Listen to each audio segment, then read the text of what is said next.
In this sense, disinformation combined with labeling is a structural challenge to democratic society and systems. Mechanisms may appear under the guise of protecting public order, combating extremism, sectarianism, or safeguarding democratic values. However, in practice, they have shown to be instrumentalized to suppress dissent, restrict freedom of association, and limit freedom of religion. At that stage, the object of disinformation is no longer a specific individual or a group, but entire nations, political systems, or cultural spheres. Good afternoon, ladies and gentlemen.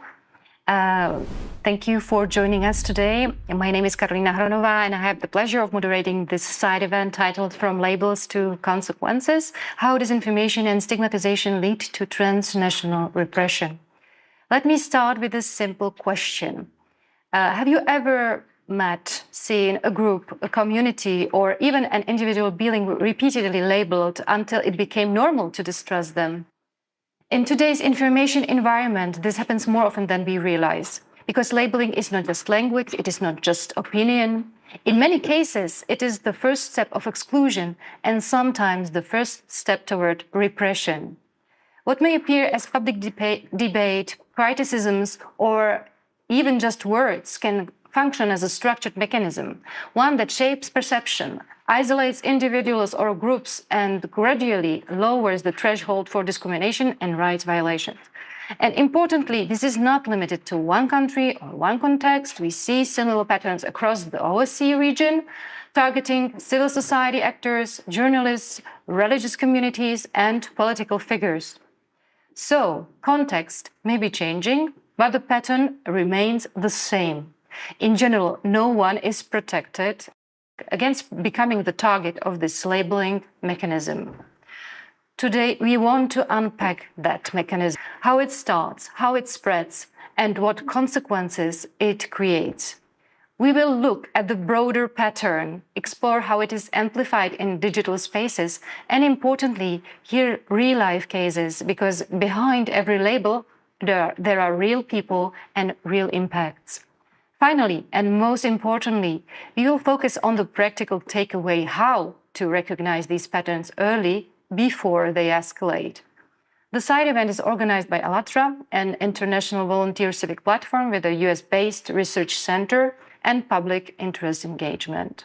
It is my pleasure to introduce the panelists, representatives of ALLATRA Global Research Center, Maria Anna Prejcik, a lawyer with expertise in international and European law from Switzerland, Vladimir Ivanov, a lawyer and human rights expert from Bulgaria, and Talios Krupny, expert on open source intelligence analysis from the United States, joining us remotely.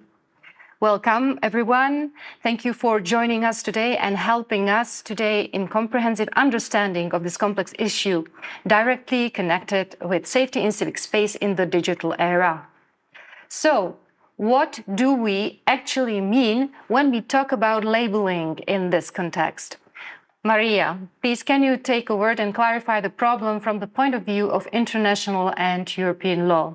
Excellencies, ladies and gentlemen, dear colleagues, first of all, it is my honor to contribute to today's discussion.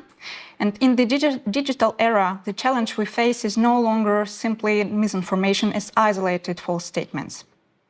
We are dealing with the structural transformation of the information society, information environment, where perception itself becomes the primary object of manipulation. As highlighted in the European Parliament study, The Fight Against Disinformation and Right to Freedom of Expression, the central issue is the systemic manipulation of the information environment, where multiple techniques are used to shape perception and influence behavior. Within this framework, labeling operates as one of the foundational instruments of such influence. So this phenomenon must be assessed within the framework of the European Convention on Human Rights, in particular Article 8 and 10, as interpreted in the case law of the ECHR. This requires the application of the structured legal tests, such as legality, the legitimate aim, and necessity in a democratic society, as well as a balancing exercise between freedom of expression and the protection of reputation. So legally, labeling performs several interconnected functions. First, it creates a simplified and often stigmatizing identity, which replaces or distorts the underlying reality. This is legally relevant because human rights law, including the ECHR, protects the reputation as an integral part of private life. When labeling is systematically repeated, it contributes to the formation of stable public perception, which may amount to an interference with human rights, with protected rights. And in this context, it is necessary to distinguish between permissible value judgments and statements of fact, as consistently emphasized in the jurisprudence of the ECHR. While value judgments benefit from broader protection, statements of fact require a sufficient factual basis. So labeling that presents itself as a fact, while lacking evidentiary support, may therefore fall outside the scope of protected expression. And this phenomenon simplifies complex realities into reductive and often stigmatizing identities. It replaces factual assessment with the predefined categorization, for example, labeling individuals or organizations as extremists or sectarian, cultists, frequently without sufficiently evidential basis. Please, can you explain how does labeling work as a mechanism in the information space? So from a legal qualification perspective, this chain may be structured as follows. First of all, it is the labeling, after repetition, normalization, distortion of perception, behavioral impact, and legally relevant harm. The existence of such a causal chain is essential for establishing a responsibility, particularly in cases involving indirect or cumulative interference with rights. So let's consider a hypothetical but realistic scenario. Assume there is a civil society organization engaged in human rights advocacy. At an initial stage, isolated statements begin to appear online describing this organization using a specific label. For example, portraying it as a cult or extremist, foreign-controlled, or anti-national. At this point, such statements may still fall within the protected expression. However, the situation evolves. The same label is repeated and amplified across multiple digital platforms, such as social media, online media outlets, and affiliated commentators, or bloggers, bot firms. The repetition creates familiarity, and this familiarity gradually produces perceived credibility. And importantly, no substantial evidence is introduced. Instead, the label itself becomes the core message. At the next stage, the label becomes normalized. It is no longer presented as an allegation, but as an assumed characteristic. Public discourse begins to shift. References to the organizations are increasingly framed through this label, and alternative description becomes less visible. And this leads to the construction of the distorted public identity of the organization. As a result, tangible consequences begin to emerge. For example, partners and donors withdraw cooperation, public authorities increase scrutiny or impose restrictions, sanctions, individuals associated with this organization face pressure or reputational harm. And at this point, the impact is no longer abstract. The organization's ability to operate, associate, and participate in public life is materially affected. And from a legal perspective, this scenario illustrates how labeling, when embedded in a systematic disinformation process, may engage multiple protected rights. The rights to reputation as a part of private life. The freedom of association, where the organization's functioning is impaired. And indirectly, freedom of expression, through the chilling effect on both the organization and other actors who are observing these consequences. Finally, a broader societal effect emerges. Observing the consequences faced by the targeted organization, other actors may begin to avoid similar activities or refrain from expressing certain views out of fear of social, professional, legal, or reputational consequences. This is known as the chilling effect, a situation in which people start limiting their own behavior or speech, not because something is formally prohibited, but because the perceived risks become too high. And this example demonstrates that the legal relevance of labeling does not lie in the initial statement, but it's in its role with the cumulative and structured process, capable of producing concrete and measurable interference with human rights. In this sense, disinformation combined with labeling is a structural challenge to democratic society and systems. Thank you very much. Thank you very much for outlining the broader framework and the mechanism behind these processes. This brings us to a crucial question from a legal perspective. At what point is there a shift from a protected expression into a legally relevant issue? I would now like to give floor to Vladimir Ivanov, lawyer and former arbitration judge specialized in human rights law and ECHR litigation. Thank you, Carolina. Esteemed colleagues, distinguished participants, ladies and gentlemen. Building on what has just been outlined, the key question now is where this process moves from the realm of protected expression into the domain of legal relevance. The legal relevance of labeling emerges where the conduct satisfies a cumulative threshold, including systematic repetition, demonstrable intent to influence perception, foreseeability of harm, and the existence of a causal link between the conduct and its effects. This is where the key legal effect emerges. Interference with protected rights often occurs not directly, but through an accumulative and indirect mechanism. This distortion must also be assessed in the light of the principle of pluralism, which constitutes a cornerstone of democratic society under the European Convention on Human Rights. In this connection, labeling, when not viewed in isolation but as a part of a systematic and coordinated practice of influence, may function as one of the operational instruments of more complex forms of informational pressure. From a legal qualification standpoint, this implies the following. Labeling on its own may still fall within protected speech. However, when the intent is combined with repetition and effects, it becomes part of a legally relevant pattern of conduct. Furthermore, the assessment of such conduct requires consideration of the role of different actors, including state authorities, private individuals, and digital platforms, particularly where algorithmic amplification contributes to the dissemination and normalization of labeling practices. From a legal point of view, such kind of behavior can lead to lawsuits for damage to a person's reputation, as well as actions by authorities or regulators to reduce broader risks and harm caused within the information space.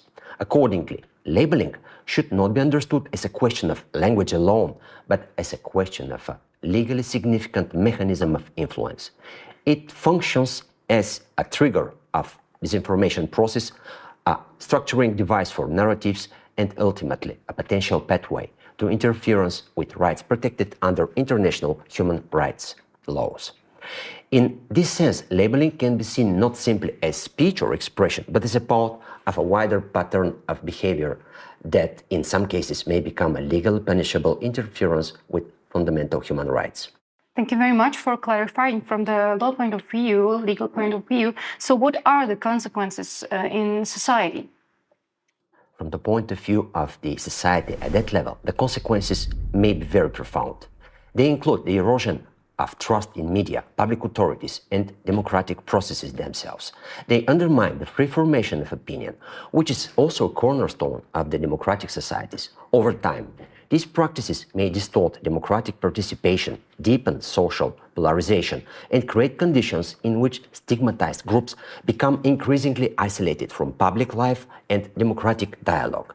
At the individual level, the effects are equally significant. Labeling leads to stigmatizations. Individuals and groups are no longer assessed based on conduct, but on the imposed identities, and this can result in social exclusion, loss of professional opportunities, reputational damage, and also psychological harm. In its most severe forms, this process mirrors historical patterns of dehumanization. The use of simplified, stigmatizing labels, portraying groups as dangerous, deviant, or threatening, echoes mechanisms that have historically been used to justify exclusion and repression. While the context may differ, the underlying logic of constructing an enemy through language remains comparable. And what is particularly concerning is that these mechanisms are often framed as legitimate. Mechanisms may appear under the guise of protecting public order, combating extremism, sectarianism, or safeguarding democratic values. However, in practice, they have shown to be instrumentalized to suppress dissent, restrict freedom of association, and limit freedom of religion. A clear example of this can be observed in transnational influence strategies. Let's now examine an example of such strategy of influence and stigmatizing mechanisms that are used not merely for suppression, but to impose also an ideology. For years, Russia has developed and supported networks, including so-called anti-cult movements, which operate across borders. These networks contribute to the labeling of certain religious or civil society groups and even sport clubs, called as cults, sects, extremists, frequently in the absence of sufficient evidentiary basis. In certain contexts, individuals presenting themselves as anti-cult experts without holding any academical or institutionally recognized expertise have contributed to the production and dissemination of lists identifying groups as cults or otherwise socially harmful entities. Historical and contemporary examples suggest that such practices can facilitate the social exclusion of minority groups and dissenting voices when they are taken up by state or quasi-state actors. For instance, parallels have been noted between earlier European approaches to categorizing religious minorities and more recent activities associated with actors such as Alexander Dworkin and the Russian Association of Centers for the Study of Religions and Sects, or shortly RACIRS, where labeling frameworks have been used to characterize certain religious or civic groups in highly negative terms, including as security threats. In such cases, these narratives have been linked to efforts to restrict or prohibit the activities of the target communities. Importantly, such labeling practices are not merely rhetorical. They may contribute to tangible legal and social consequences, including stigmatization, administrative restrictions, or limitations on the exercise of fundamental freedoms, such as freedom of association, of expression, freedom of religion and belief. Moreover, these narratives often extend beyond their original context. Through digital and institutional channels, they can be replicated and adapted across borders, contributing to a broader transnational pattern of stigmatization. Taken together, these dynamics illustrate how disinformation and reductive labeling practices can over time exert a cumulative erosive effect on the stability of the democratic societies. By undermining pluralism, weakening trust in institutions, and narrowing the space for legitimate civic participation, such practices pose a challenge to our democratic resilience. Thank you so much, Vladimir. Exactly. Certain legal systems, including in Switzerland, provide mechanisms to address the challenges. And freedom of expression is protected, but is not obsolete. For example, under Article 36 of the Swiss constitutions, restrictions are permissible where they are based on law, pursue a public interest, and are proportionate. This includes the protection of reputation and the prevention of defamation. But in addition, certain forms of conduct in the information space may engage criminal liability. For example, where they threatens constitutional order. May I have a question? Really, this is not a question whether to criminalize disinformation as such, but whether to address its or ideally prevent its most harmful manifestations? Yes, at the same time, jurisprudence, including that of the Swiss Federal Tribunal, emphasize that open debate and access to diverse information remains essential. The challenge is therefore not to suppress this freedom of speech, but to address harmful patterns of conduct without undermining fundamental freedoms. And this requires the nuanced approach. I agree. It requires distinguishing between legitimate expression and coordinated manipulation, between criticism and stigmatization, between isolated statements and systematic practices. Ultimately, the key issue is not whether speech is offensive or controversial. The question here is whether it forms part of a structured process that produces real harm to individuals, to rights, and to democratic institutions. Because when labeling becomes normalized, when disinformation becomes systematic, and when perception itself is manipulated, the risk no longer is limited to only public discourse. It extends to the foundations of democratic society. And at that point, the protection of human rights requires not only reacting to consequences, but recognizing the mechanism at its earliest possible stage. Okay, clear. So that means if labeling as a disinformation is continuously and also intentionally repeated, which I can imagine it is very hard to prove that it is actually intentional. However, it is connected with a whole chain of consequences that follow a similar pattern. And at the same time, as many real-life examples show, it is very hard to defend against it. Tali, please, I would like to invite you to also contribute as an OSCE analyst, open source intelligence analyst. Can you give us some real-life labeling disinformation practice examples that follow the pattern theoretically described by our lawyers? Definitely. And what we are dealing with is not a random or chaotic process, as our lawyers has already demonstrated. It follows a recognizable pattern which can be analytically described as a sequence of interconnected stages. Patterns of repetition, amplification, synchronization of narratives, cross-referencing between different actors, and coordinated framing can often be identified through open source analysis. From an OSCE perspective, this is important because these patterns are not hidden. They leave traces, they can be identified, analyzed, and understood. The typical feature that plays an important role in the stigmatization process is expert, or more precisely quasi-expert framing. At this point, the initial label is reinforced by references to authority, experts, analysts, or specialists, which give it an appearance of legitimacy. Even where no underlying claims have been proven, they can remain unverified or insufficiently substantiated. Nevertheless, the narrative is already being spread. Okay, so how actually OSCE help us to identify these mechanisms in practice? Labeling can often be identified through recurring and observable patterns within the information environment. One common indicator that we can see in the information environment is the appearance of identical or highly similar stigmatizing wording across multiple sources, accounts, or platforms within a very short period of time. This may suggest coordinated dissemination rather than independent or organic discussion. In practice, it is important not to focus only on individual posts or isolated statements, but on broader behavioral patterns.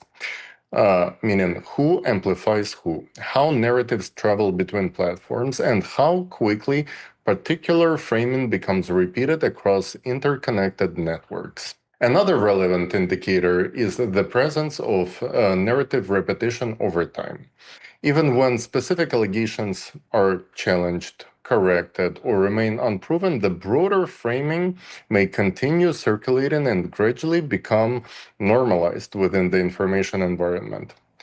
Finally, OSCE analysis allows us to trace the narrative and how exactly it moves from fringe spaces into broader public discourse. At a certain point, audiences may no longer distinguish between original evidence, repeated commentary, and amplified interpretation.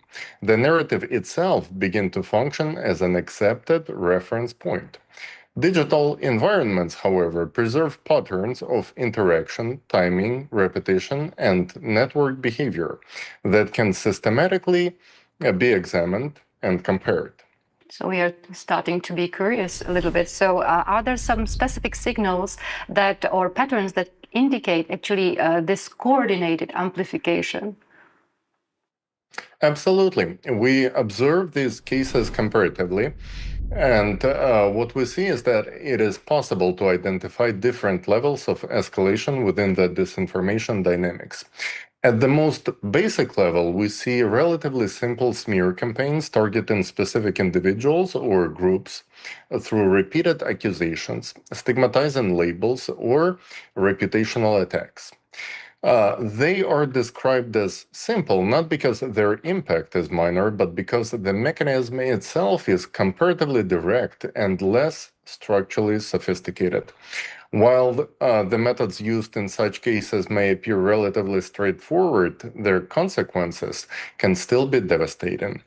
A useful example of this dynamic can be observed in the case of Jehovah's Witnesses in Russia. At an early stage, the group was repeatedly portrayed through stigmatizing narrative, for example, as a dangerous cult, totalitarian sect, extremist, or socially harmful organization, using quasi-expert framing. These narratives circulated through media discourse, anti-cult actors, and other various forms of quasi-expert framing. On the screen right now, you can see the excerpt from an article by Alexander Dworkin, whom was already mentioned by Vladimir today. That's his article about Jehovah's Witnesses. And in the cited text, the organization is not simply criticized on theological, legal, or social grounds. It is framed as an existential threat to society, a totalitarian sect, a structure allegedly draining the nation's human and financial resources, and ultimately compared to a cancerous tumor consuming the social body. The comparison to cancerous tumor is especially disturbing because it implicitly frames removal or destruction of the target as a form of self-defense or purification. This is precisely why dehumanizing metaphors are considered highly sensitive indicators in the early warning analysis of extremist narratives and the mass persecution at the early stages. Over time, the repetition of such narrative contributed to gradual normalization of the perception that the group represented a threat and that a solution required state intervention. Such rhetoric was followed by procedural escalation, including investigations, restrictions, even torture. And ultimately, the designation of Jehovah's Witnesses as an extremist organization by the Russian Supreme Court in April 2017, which effectively banned the organization and its activities throughout the country. Members of the community faced raids, criminal persecutions, imprisonment, loss of employment, social exclusion, and significant psychological pressure, negative impacts on family life, and everyday participation in society. From an analytical perspective, the significance of this case is in the observable process that preceded the final legal measures, a gradual transition from stigmatizing narratives to institutionalized repression. In more complex cases, we observe what may be described as mirror accusation dynamics, a sophisticated tool reflecting a broader transitional pattern of anti-cult rhetoric, and it acts transnationally. This occurs when the same individual, organization, or community is framed through directly opposing narratives in different informational environments. From an analytical standpoint, this is highly significant because it demonstrates that the objective is not the factual consistency, but stigmatization itself. The specific label may change depending on the political or social context, while the underlying mechanism remains the same: delegitimization through narrative construction and repeated framing. Example of mirror accusations is Chabad Lubavitch, the article you can see right now on the screen. So the article is demonization of this group in Russia. For example, in Russia, Chabad Lubavitch Hasidism is demonized by the very same Alexander Dworkin and Alexei Pavlov, a senior Russian security official, with labels they use, such as sect, agents of the US, and even fascists, no matter how absurd it may sound. This action by such high-ranking official and anti-cult advocate was intended to signal both law enforcement and radicals that representatives of Chabad are not individuals with constitutionally protected rights, but rather enemies of society and dangerous agents sent from the US with inhumane agenda. It implied that they could be dealt with using the same methods employed against Jehovah's Witnesses in Russia: arsons of homes, beatings, fabricated criminal cases, deprivation of parental rights, imprisonment, and the placement of children in orphanages controlled by raiders. Meanwhile, in the United States, using Goebbels' mirroring propaganda methods, Chabad is labeled as destructive cult, extremists, and agents of Putin. From an analytical perspective, this pattern resembles what is commonly described as mirror propaganda, a communication technique in which accusations are projected onto targeted groups in a way that reverse or obscures the original source of radicalization or hostility. This method has repeatedly appeared within transnational anti-cult environments associated with the Russian organization Rhetoric, headed by Alexander Dworkin, the public figure we already mentioned today. The observable increase in hostile narratives directed against the Chabad Lubavitch movement should therefore not be viewed as a series of isolated or spontaneous incidents. Rather, it may be understood as a part of a broader pattern of coordinated stigmatizing activity disseminated through interconnected anti-cult and ideological networks. Okay, so what happens if such disinformation narratives move beyond individuals or minorities or groups and begin targeting entire societies? Thank you, Carolina. That's actually a very good question, because at more advanced stage, this labeling pattern evolves from targeted smear campaigns into a broader process of collective stigmatization. At that stage, the object of disinformation is no longer a specific individual or a group, but entire nations, political systems, or cultural spheres. These entities are framed through generalized narrative of a threat, extremism, irrationality, or moral deviation. A recurring linguistic tool that we observe in this phase is the use of labels such as sect and cult, which function as a shortcut for delegitimization, implying irrationality, danger, and incompatibility with normal society. Importantly, this shift represents not only the increase in scale, but also a change in function. While earlier stages aim to isolate specific targets, this level of escalation contributes to the construction of an enemy image in the societal or geopolitical level. This pattern can be observed in Russian-produced stigmatization narratives describing Ukraine as satanic or framing the broader Western world as a sect or a cult.